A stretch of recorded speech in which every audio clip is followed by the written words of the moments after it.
Maganda, malaki ang mga balat niya ngayon, ha? Kaya sabi ko maganda ngayon. Kasi malalaki yung ako. Malaki. Lahat na yan. Dapat pa daw kilo ng biligo, no? Isang kilo. Mabigat kasi ito dahil may buto. Maganda ngayon, no?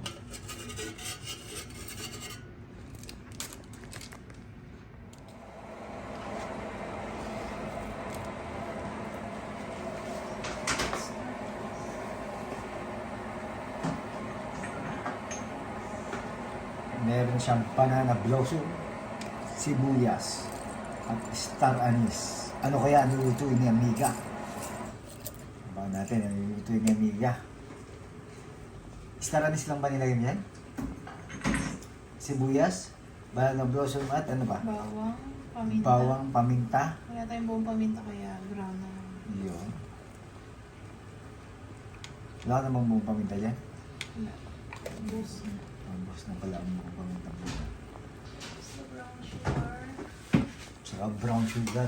Ay, yung aking pineapple juice. Hindi ko pa na lemon.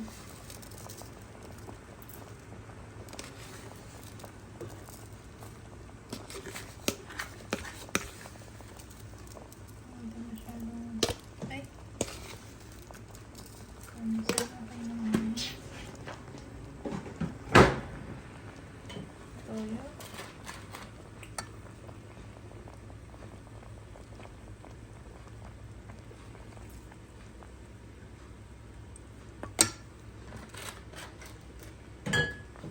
And little bit sugar, vinegar. Sugar tuloy.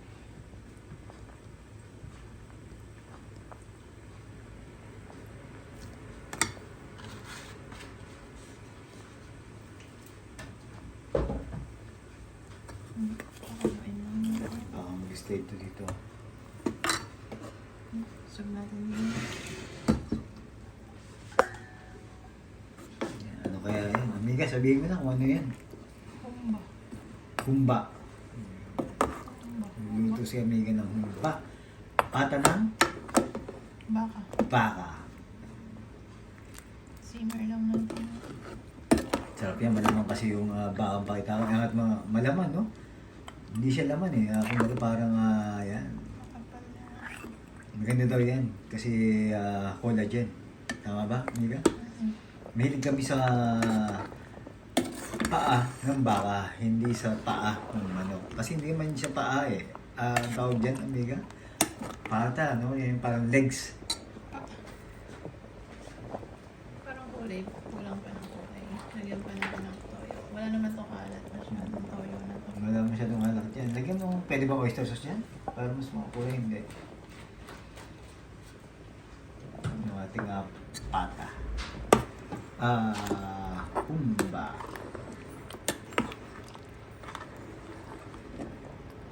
Meron natin siya pang, kasi malambot na yung ano. Yung gusto natin yung malambot na malambot eh, di ba, Amiga? Gusto mo kasi namin, lalo na baka, eh, siyempre malambot. Ayaw natin yung parang nakikipaglaban pa. Kukunin ko lang yung ano. Pineapple juice.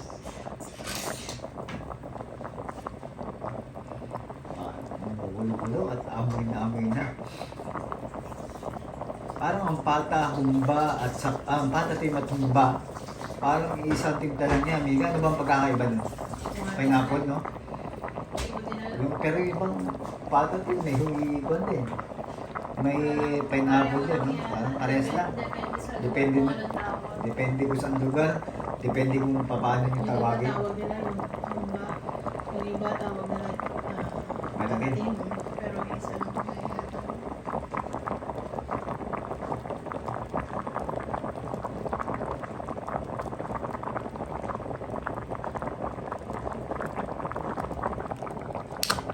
Lalagyan ng pineapple ng Amiga. Ano ba ang pakita mo na kung ang pineapple yan? Del Monte pineapple.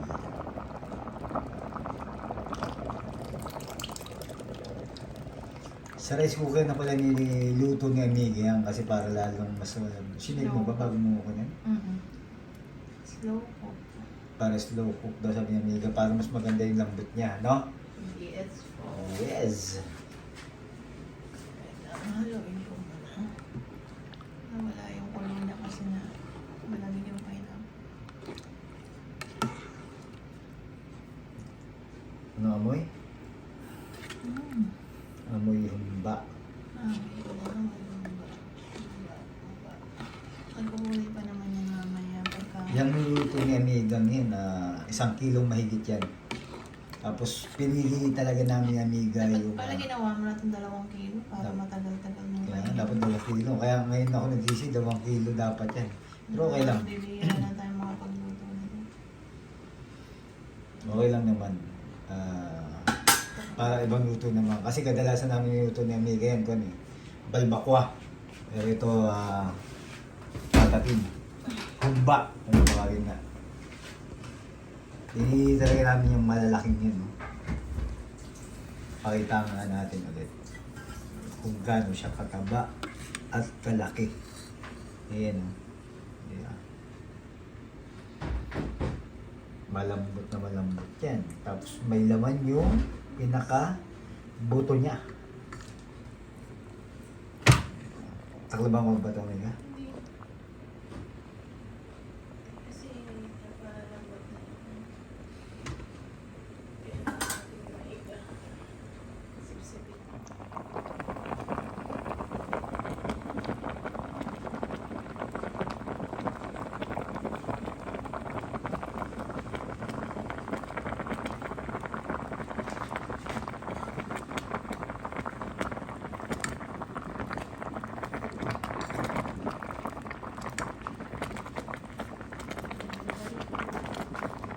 Gusto na mo, Jonah. Ay, akala ko si Jonah. Gusta. Thank you sa kun, ha? Sige lang, okay din.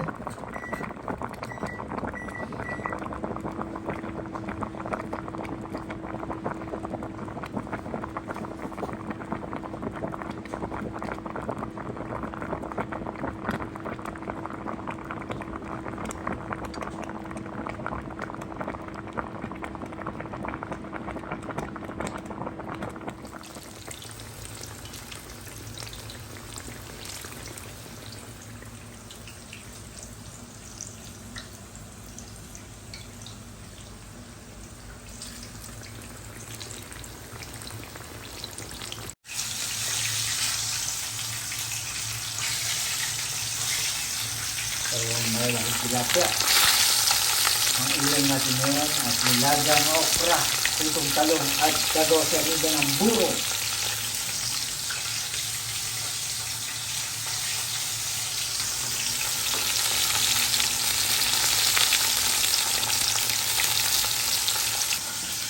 Ito yung gagawin ni Amiga na buro. Galing pang Pinas to. Burong tilapia ata to. Kaya nagprito tayo ng 2 malaking tilapia. Siyempre bagay ang tilapia at pritong talong at nilagang okra dito sa buro.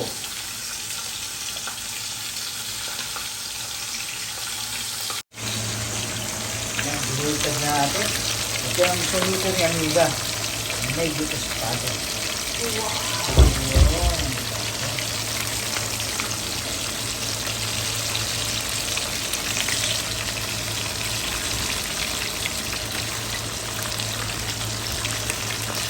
Yun ang simula ng ating buro. Amiga, saan ba galing yung buro mo? Sa Pilipinas. Galing ano ba yan? Anong burong ano yan? Burong isda. Yung tama ang sinabi ko na burong isda. Kasi kararating lang niya Amiga galing trabaho. Wala ko sasabihin ko nakarating lang ng amiga galing Pilipinas. Ayun, siyempre, galing trabaho.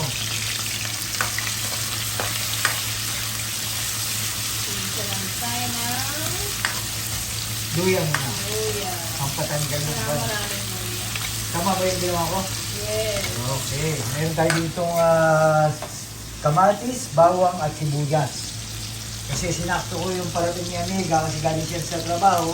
Ako nagluto ng pritong talong, nilagang okra, at pritong tilapia. Isa na lang daw yung prito ko. Kasi sabi ni Amiga masyado nang malaki yung tilapia namin ngayon. So, plastic na lang natin. Ngayon, ito yung buro ni Amiga. Ayan, oh. Kayo na ba galing itong buro mo, amiga? Kay Ate Dolly. Shoutout sa'yo, Ate Dory, at happy anniversary! Ayan, ha? Signature natin yan kaya tumagal. Mga-pleasure yan, eh. No? Kaya ngayon ko lang sa naisipan ko. Kasi ang buro naman kasi, tumatagal daw yan. Basta nasa freezer. Basta nasa freezer. Dati, sabi ko, itong burong to, kala ko hindi ko makakain, pero nung unang tingin ko pa lang yan, sarapan ako. Sa una parang hindi siya magandang tingnan, pero pagka yung kinain, Pag na siya. oo, pagka yung sinusuwan mo, ulam, ang sarap pala niyan.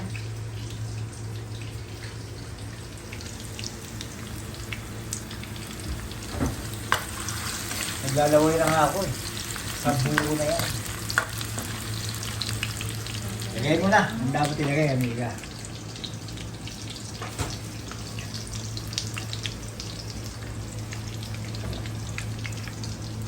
Ilang kamatis ko. Dalawa. Very good, very good. Bawang.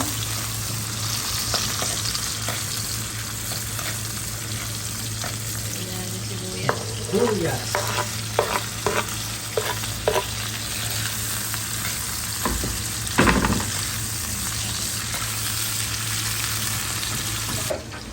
Ayan, ilagay na natin yung kamatis.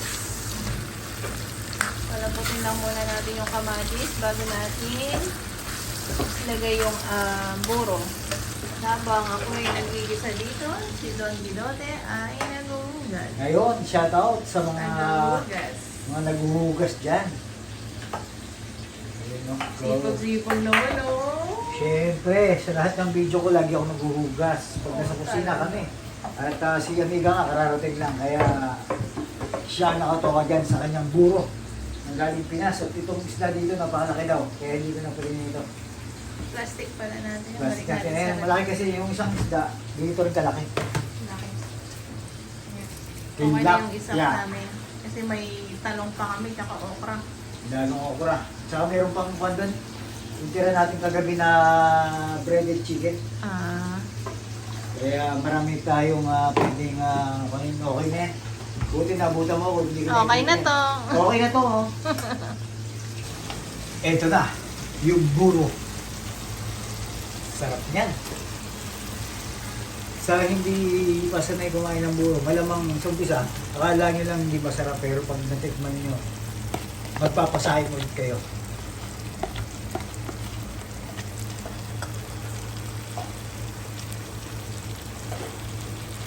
Ayan, kaya itong mga nakikita nyo, tsaka kanin yan, mga nila. Wow. So, bangus yata ito. Bangus ba yan? Ay, bangus nga. Bangus na maliliit. Bangus pala yan, hindi pala tilapia. Yan yung ating buro.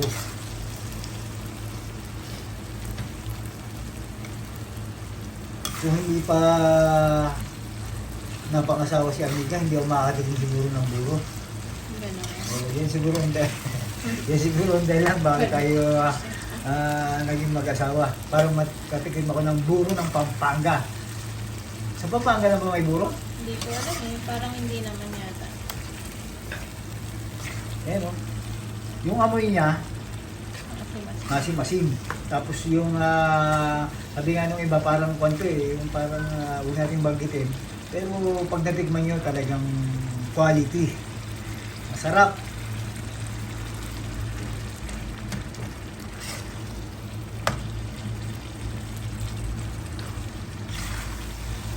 Pakuluan natin. Tubig. Tutubigan mo ba eh? May lalagay ko ba dyan? Wala na.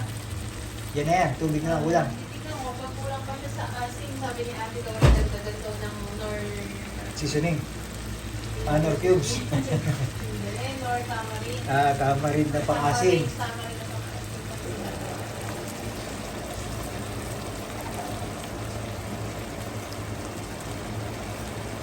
Ayun na. Lagyan mo na ng kwan. Hindi na idurog, okay lang yan. Para pakuluan natin ng matagal. Borong ang tawag dyan, borong bangus. Burong isda. Borong isda. Inabigan ko para mapakuluan natin. Titikman natin mamaya kung tama na yung asin niya pag kulang. Dapat maasim talaga yan. Asin tsaka medyo. Tingnan natin din yung asin. Kung okay na yung tama na yung asin. Yung alat. Yung alat. Okay, balikan natin. Yan yung ating buro. Burong isda. Ayan, oh. Burong bangus.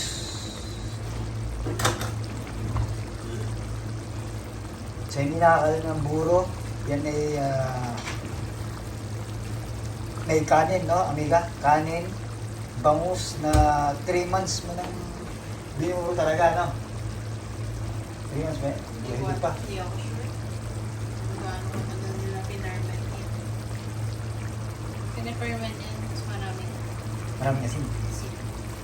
Una, anuhan ng asin yung isda. Tapos yung kanin. Sabay pagsasamahin. Yan, kumpleto na ang ating tanghalian dito sa Kuwait at yan ang aming kain ni Amiga. At ito yung ating, siyempre, ang star. Ang ating buro. Tapos mayroon tayo dito pritong talong, nilagang okra at tilapia at chicken.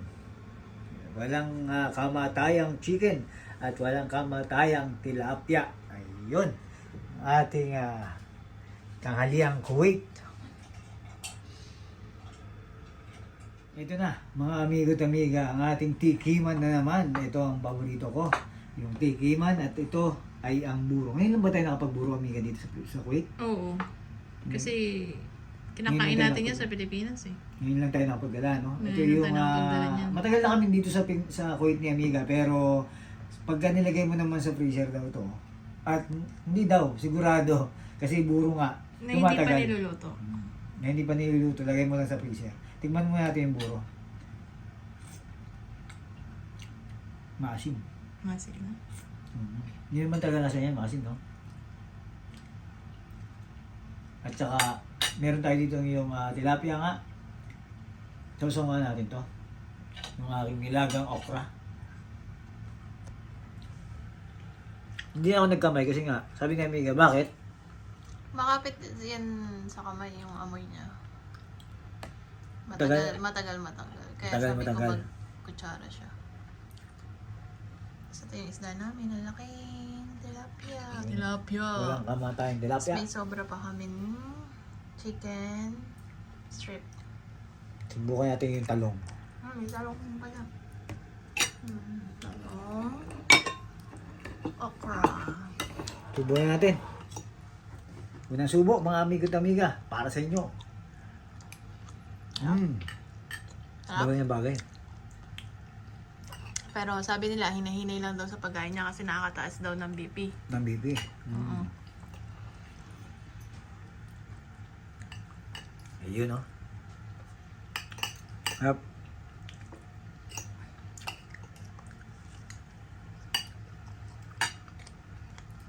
Masarap, bagay talaga sa talong at saka sa nilagang okra to.